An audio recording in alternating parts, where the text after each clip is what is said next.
What I'm going to do now is walk through some foundational elements inside of Thrive Architect. So Thrive Architect works with elements. As you can see, we have foundational that are going to be key to building most websites. And then you also have a bunch of different building blocks.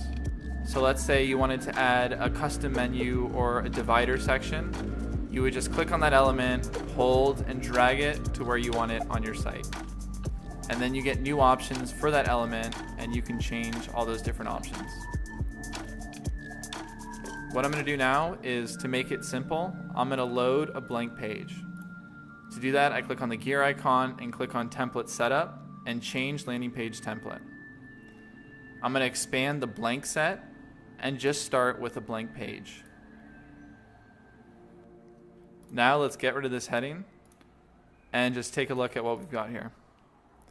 Completely blank slate. If I click save and preview this website, you'll see that there's nothing here. So if someone goes to this address on your website, they're going to see a blank white canvas. And now we can start dragging stuff into it. The first thing I'm going to drag is the heading.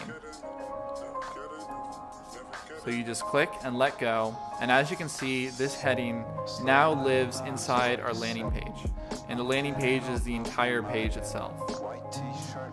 And if I click on landing page, you'll see we have all our options for our landing page.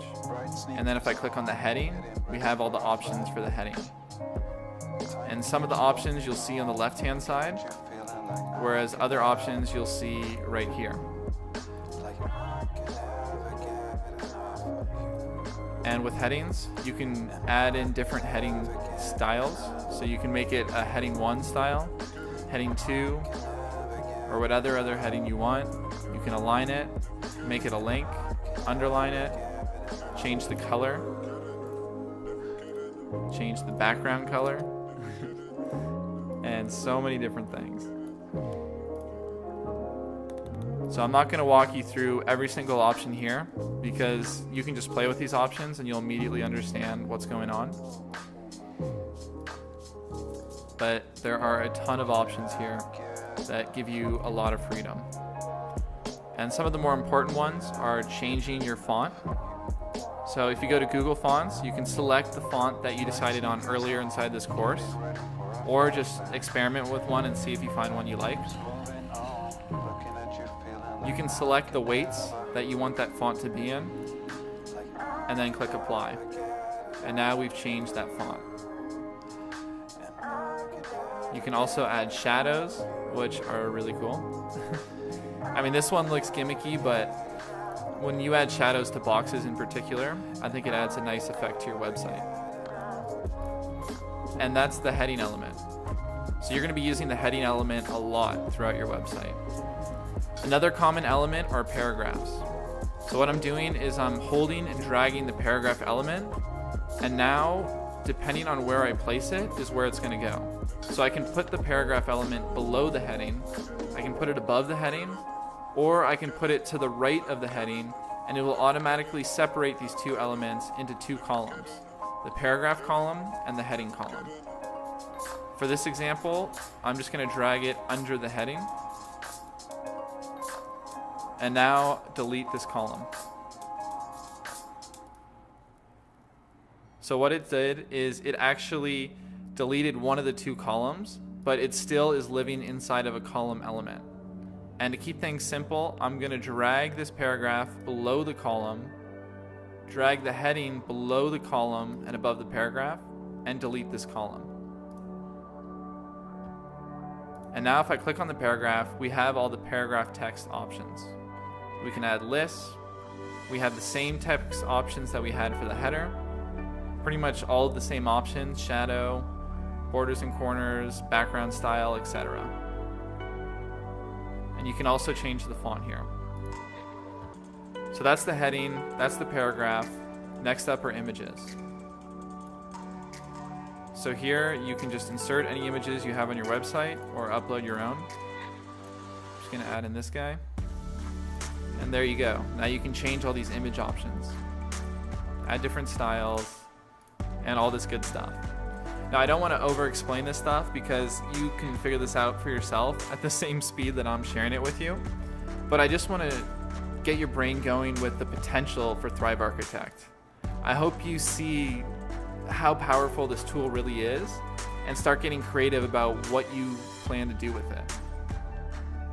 So you also have your buttons, and I'm just going to put this below the image, make it large, layout in position. You can have it hover to the left, and bam, there we go. And when you click on the button, you can make it do whatever you want with actions. You can link to another page on your site, another website on the web, or even create pop-ups, which are really cool, but outside the scope of this video. So those are the 4 main elements you'll use most often, most likely. Now, one of the best practices when you create a website is to have everything live inside of a background section. So when I'm creating a website, the first thing that I'll typically do is drop in a background section.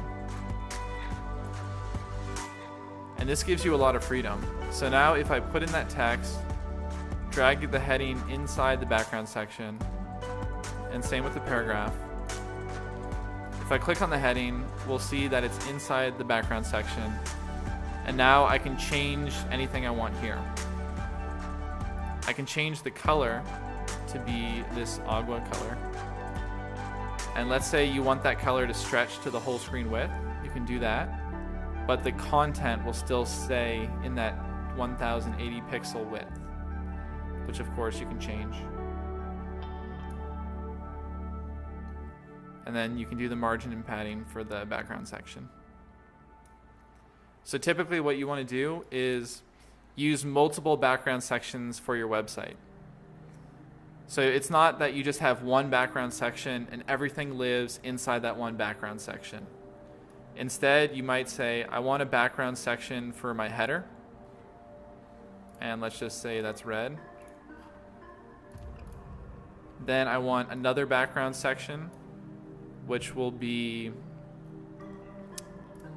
below the header, and it will be the hero image where it's a picture of me. And that's the second background section. Next up are columns, and columns are pretty self-explanatory. So let's say I add a column inside this background section, then I get to choose the layout. And if I want to do in thirds, I just click this, and now we have 3 separate columns. And we can add elements inside of these columns. So say you want to add a heading, there you go. And you can also duplicate this heading and then drag it into the next column. And as you can see, if you click on the heading, in this hierarchy, that heading lives inside of this column. And now we can start adjusting the margin and padding for this column or any of the other options. Then this column lives inside the columns, which is all 3 of these. And here we get new options. We can adjust the gutter width, which is the space in between these columns, the minimum height, and all these other goodies. So I'm starting to remember now when I first was playing with Thrive Architect that this seems like so many options. And I know I'm saying this a lot, so sorry if it sounded repetitive, but really when you play with this, it's gonna take some time to get familiar with it. But once you're familiar with it, it's really, really easy. And a few other things I want to show you are the content boxes. So let's say you have a box here where you put it above the heading, but you want the heading inside this box. It's kind of like a mini background section. That's the way I like to think about it. So now below this heading, I'm going to add an image. And then below this image, I'm going to add a button. So now all of this lives inside of our content box. And we have some new settings for the content box. We can lower the width of the content box, adjust the margin padding, add a shadow to it, duplicate the content box, and everything inside of it is still there. And then we can move that content box, move it outside of the column, and it's still there. Okay, this is such an ugly site, but who cares? That's it for most of the foundational elements. In the next video, I'm going to talk specifically about templates and symbols because they're really powerful, but a little bit more complicated. With the rest of these building blocks, I'm not going to walk through them because they're pretty self-explanatory. But if you want to add any of these elements to your website, you just drag and drop just like before.